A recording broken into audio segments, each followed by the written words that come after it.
സംഭവം. ഒരു ഉമ്മ, മനസ്സൊന്നും പോയത് കേട്ടോ, ഒരു ഉമ്മാന്റെ ഒക്കത്ത് ചെറിയൊരു കുട്ടിയുണ്ട്.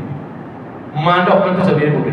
ആ കുട്ടിനേറ്റ് ഉമ്മ അങ്ങനെ പോവുകയാണ്. അപ്പൊ ഉമ്മാന്റെ മുന്നിൽ വലിയൊരു വാതിലൊരു കാവൽക്കാരൻ പറഞ്ഞു, ഉമ്മ ഇതിന്റെ ഈ വാതിലിന്റെ ഉള്ളിൽ ഫുള്ള് സ്വർണം, വെള്ളി, മരതകം, വജ്രം, വൈഢൂര്യം, സകല സമ്പത്തും ഈ ഡോറിന്റെ ഉള്ളിലുണ്ട്. ശരിക്കും മനസ്സിലാക്കണം, ഫുള്ള് ഈ ഡോറിന്റെ ഉള്ളിലുണ്ട്. നിങ്ങൾക്ക് ഡോറിന്റെ ഉള്ളിൽ കയറാം, മൊത്തം ശേഖരിക്കാം, കഴിയണത്ര ശേഖരിക്കാം. ഒറ്റ പ്രശ്നമാണ്, 2 മിനിറ്റ് സമയമുള്ളൂ.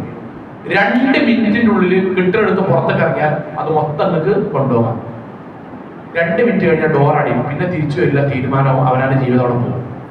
ഉമ്മ സമ്മതിച്ചു, കയറി. അവിടെ ഉള്ള മുഴുവൻ സഞ്ചിയിലും കവറിലും കിട്ടാവുന്ന അത്രയും ആഭരണങ്ങളും വൈഡൂര്യങ്ങളും സ്വർണവും വെള്ളിയും പവിഴവും മുത്തും കംപ്ലീറ്റ് ഉണ്ട്. പുറത്തേക്ക് ഒരൊറ്റ ചട്ടം, 1:58, 1 മിനിറ്റ് 58 സെക്കൻഡ്. സന്തോഷമായി, മുഴുവൻ കിട്ടി. വാതിലടഞ്ഞു, 2ാമത്തെ വാതിലടഞ്ഞു. നോക്കുമ്പോ 3 തലമുറക്ക് ജീവിക്കാനുള്ള അത്രയുണ്ട്.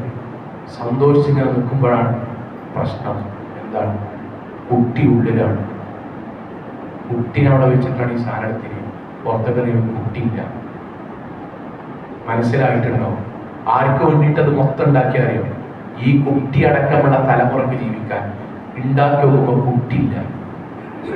നമ്മുടെ രാപ്പകലില്ലാതെ ഓടിയിട്ട് ദീനും കൊടുക്കാതെ നമ്മൾ അവർക്ക് വേണ്ടി കഷ്ടപ്പെട്ട് ഇവിടെ വരുമ്പോൾ നമ്മൾ വിചാരിച്ചൊരു കല്യാണം നടത്താൻ കുട്ടിയില്ല, നമ്മൾ സ്നേഹിക്കാൻ കുട്ടിയില്ല, നമ്മളെ നോക്കാൻ കുട്ടിയില്ല, നമുക്ക് വേണ്ടി മയ്യത്ത് സ്കരിക്കാൻ കുട്ടിയില്ല.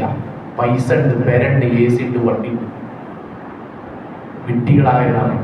അതുകൊണ്ട് നമ്മുടെ മക്കളെ ചേർത്ത് പിടിക്കുക, കുടുംബത്തിൽ കൊണ്ടുവരിക, എല്ലാ നന്മയിലും ചേർത്ത് പിടിക്കുക. അള്ളാഹു അനുഗ്രഹിക്കുമാറാകട്ടെ.